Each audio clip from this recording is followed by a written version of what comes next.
எல்லாருக்கும் வணக்கங்க. Welcome to Gomatha Kaur traders. இப்போ இன்றைக்கி நம்ம பார்க்க போகிற பதிவு என்னென்னு பார்த்தீங்கன்னாங்க, இப்போ மாடு நிறைய மாடுக எல்லா ரகத்தில் மாடு இருக்குதுங்க நம்ம ஏரியாவில். அதாவது ஹெச்எஃப் ப்ரீட் இருக்குதுங்க, ஹெச்எஃப்பில் ஜெர்சி கிராஸ் இருக்குதுங்க, ஜெர்சியில் சிந்து கிராஸ் இருக்குதுங்க, இப்போ சிந்தும் ஜெர்சி மிக்சிங் இருக்குதுங்க, ஹெச்எஃப்பில் ஜெர்சி கிராஸ் இருக்குது. அப்படி எல்லாம் மிக்சிங்கில் இருக்கிற மாடு இருக்குதுங்க.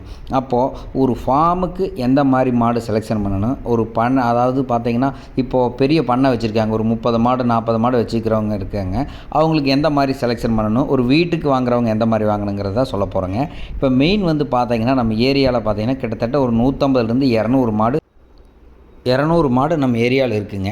அதாவது பார்த்திங்கன்னாங்க, ஒரு வியாபாரிகிட்ட 5 மாடு இருக்குது, ஒரு வியாபாரிகிட்ட 7 இருக்கும், ஒரு வியாபாரிகிட்ட 10 இருக்கும், ஒரு வியாபாரிகிட்ட 20 இருக்கும். இப்படி பார்த்திங்கன்னா நம்ம ஏரியாவில் கிட்டத்தட்ட பார்த்திங்கன்னா ஒரு 30-40 வியாபாரிகள் இருக்காங்க. அப்போ ஒரு கிராமத்துலேயும் கூட்டிகிட்டு போய் உங்களுக்கு தகுந்த மாதிரி மாடு நம்ம செலெக்ஷன் பண்ணி வாங்கி தர முடியுங்க. இப்போ இதுவே நீங்கள் டேரெக்டாக வந்தீங்கன்னா உங்களுக்கு ஒரு பண்ணை தெரியல, 5 பண்ணை தெரியல, இல்லை 10 பண்ணை வேணால் தெரியலாங்க.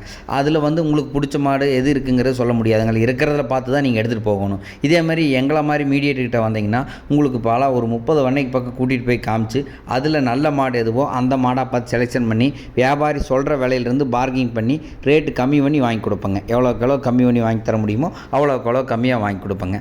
அப்படி வாங்கி கொடுக்குறதுக்கு பார்த்திங்கன்னா நமக்கு மாட்டுக்கு 1000 ரூபா நமக்கு கமிஷனுங்க.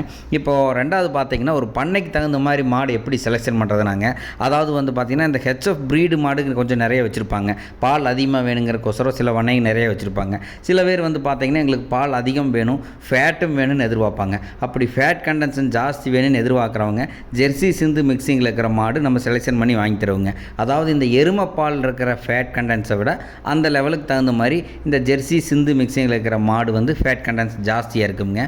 அப்போ இந்த ஹெச்எஃப் மாட்டில் கொஞ்சம் பால் ஃபேட் லெவல் ரொம்பவே கம்மியாக இருக்குங்க, தண்ணியாட்டு இருக்குங்க பால்.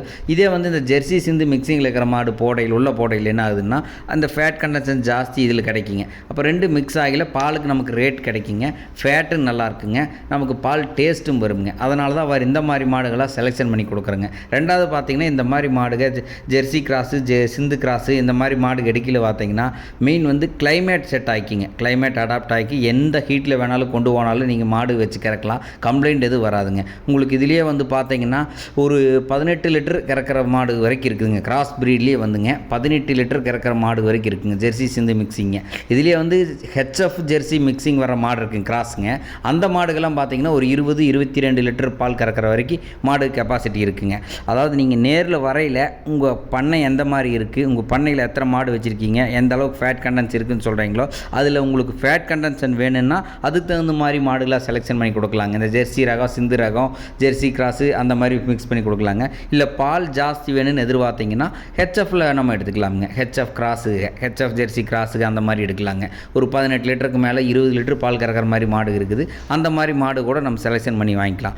அதாவது பார்த்திங்கன்னா நீங்கள் நேரில் வர்றதுன்னாங்க ஒரு 2 நாளைக்கு முன்னாடி கூப்பிட்டு சொல்லிடுங்க. கூப்பிட்டு சொல்லிட்டிங்கன்னா இந்த பண்ணைக்கு இவ்வளோ மாடு வேணும்னு சொல்லிட்டிங்கன்னா அப்போ உங்கள் ஊர் வச்சு நான் புக் பண்ணி வச்சுக்குவோங்க.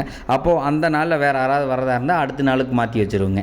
உங்களை டேரெக்டாக கூட்டிகிட்டு போய் ஒரு ஃபார்மாக காமிச்சு கொடுத்து அதில் உங்களுக்கு பிடிச்ச மாடாக பார்த்து வியாபாரி சொல்கிற விலையிலிருந்து பார்கிங் பண்ணி எவ்வளோ கம்மியாக வாங்கி தர முடியுமோ அவ்வளோ வாங்கி கொடுத்துங்க. வண்டி அரேஞ்ச் பண்ணி கொடுத்து கிலோமீட்டர் வாடகைக்கு வண்டி பேசி உங்களுக்கு ஏற்றி அனுப்பிச்சி விட்றலாங்க. இது மாதிரி நிறைய வீடியோஸ் இனி வந்துகிட்டே இருக்குங்க. நம்ம சேனலை புதுசாக பார்க்குறவங்க நம்ம சேனலை ஒன்று சப்ஸ்கிரைப் பண்ணிக்கங்க. நோட்டிஃபிகேஷனில் ஆளுங்கிற பெல் ஐக்கானை கொடுத்து வச்சுக்கோங்க. அப்போ தான் நம்ம புதுசாக போடுற வீடியோ உங்களுக்கு அப்டேட் ஆகுங்க. முடிஞ்ச வரைக்கும் நம்ம சேனலை கொஞ்சம் ரீச் பண்ணி கொடுங்க, நிறையா பேருக்கு ஷேர் பண்ணி கொடுங்க. அப்படி ஷேர் பண்ணியில் தான் பார்த்திங்கன்னா இந்த ஏரியாவில் இந்த மாதிரி மாடுகள்லாம் இருக்குது, இந்த ரகம் இருக்குங்கிறது நிறையா பேருக்கு தெரிய வருங்க. நிறையா சொல்கிறாங்க, இப்போ தான் நாங்கள் உங்கள் வீடியோ பார்க்குறோம், ரொம்ப நாளாக பார்க்கல, இல்லாட்டினா உங்கள் ஏரியாவில் நாங்கள் மாடு எடுத்துகிட்டு போங்கிறாங்க. அதனால் கொஞ்சம் முடிஞ்ச வரைக்கும் ஷேர் பண்ணி கொடுங்க நம்ம சேனலை. இப்போ அடுத்து நம்ம பார்த்திங்கன்னா இப்போ நம்ம ஏரியாவில் இந்த வீட்டு அவசியத்துக்கு வாங்குகிற மாடுக எல்லாம் கேட்குறாங்க. சில பேர் பார்த்திங்கன்னா ஒரு நாளைக்கு ஒரு 10 லிட்டருக்கு இறந்தால் போதும், ஒரு நாளைக்கு ஒரு 8 லிட்டருக்கு இறந்தால் போதும், ஒரு 12 லிட்டருக்கு இறந்தால் போதுன்னு கேட்குறாங்க வீட்டுக்கு வளர்த்துருக்குங்க. அந்த மாதிரி கேட்குறவங்களுக்கெல்லாம் பார்த்திங்கன்னா சின்ன மாடு இருக்குதுங்க அளவு சைஸில்.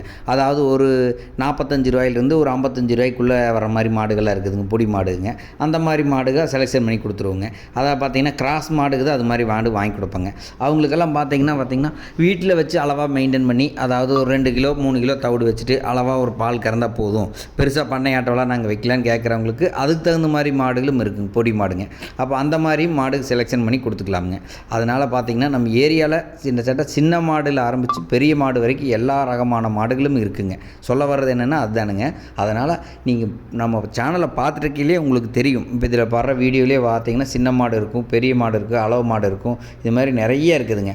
அப்போது இது மாதிரி நிறைய வீடியோ போடையில் ஒரு மாடு ஒரு ரகம் என்னென்ன ரகம் எவ்வளோ பால் கறக்கு எல்லாமே அடுத்த பதிவு வர உங்களுக்கு சொல்லி கொடுக்குறேங்க. தேங்க்யூ ஃபார் வாட்சிங் my videos. Support my channel.